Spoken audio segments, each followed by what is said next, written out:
Okay, so we want to understand how systems of many particles evolve with time.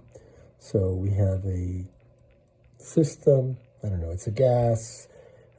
We put it into contact with some other system. It could also be a gas.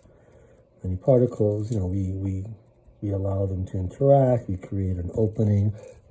And we know from experience that we'll get an equilibrium configuration, right? We know that the temperature will end up being the same overall. If they have different temperatures, energy will flow from one to the other, right? From the cold to the hot one.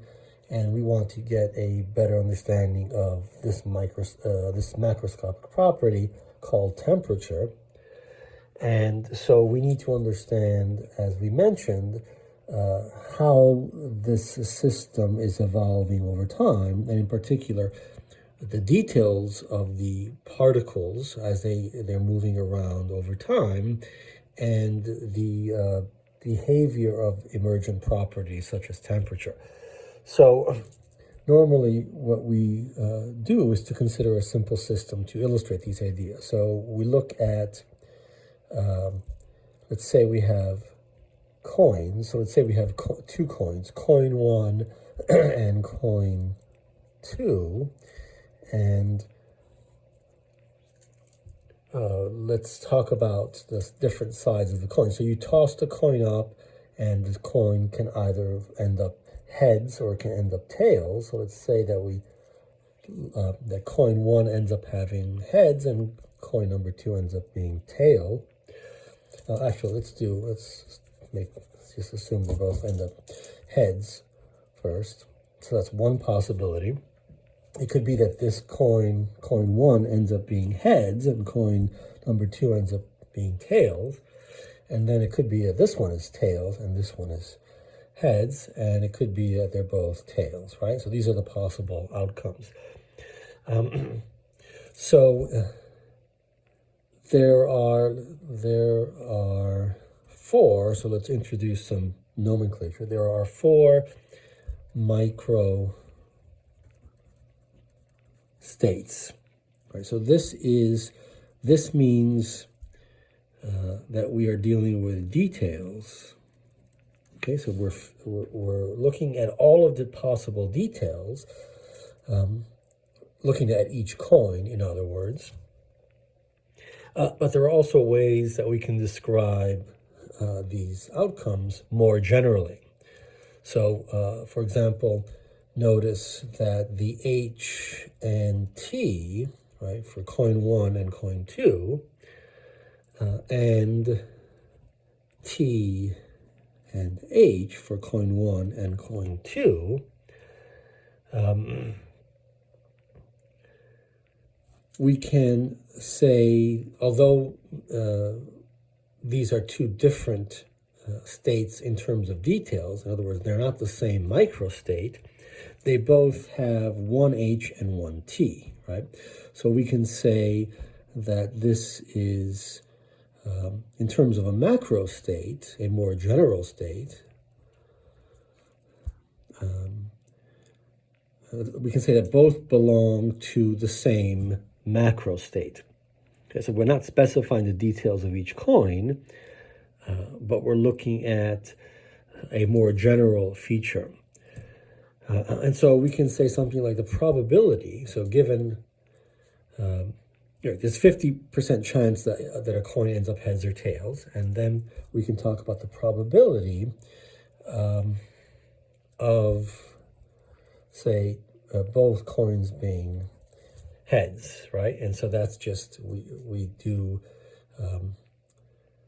count the number of ways that happens, which is 1 out of the total possible ways, and that's going to give us 1/4. Okay, so we can also say that the number of microstates, this is also the same thing as, we use some symbols, omega, for the number of microstates with 2 H's, right? Number of microstates with 2 H's divided by the total number of microstates, which is 4, and that's the probability of getting both heads. We can look at the probability of both coins being T, of 2T, and that, of course, is, in terms of symbols, we can write this as the number, this is the number of microstates, that have 2T, right, which is 1, divided by the total number of microstates, and so that will give us also 1/4. Let's look at the probability of 1H and 1T, irrespective of which coin has the H and which has the T, right? So if one has H and one has T, that enters into this, and we see that there are 2 of these, and so this is the number of microstates with 1H and 1T divided by the total number of microstates, and that is 2/4, which is 1/2. And so we can see that given this simple system, we are more likely to be in a state where one coin is H and one coin is T than a state where then both are, well, compared to, so we indicated that as 2H, so let's leave it there. This is larger than a 2H situation or a 2T situation, right? And so what we're going to do is to recognize that in a multi-particle system, right, a multi-particle system where there are many more possibilities than just heads or tails, and many more particles, there will be many states analogous to the 1H and 1T, right, which dominate these statistics in this case, right? There's a 50% chance of being in a state like that, whereas there's only a 25% chance of being in this one or that one.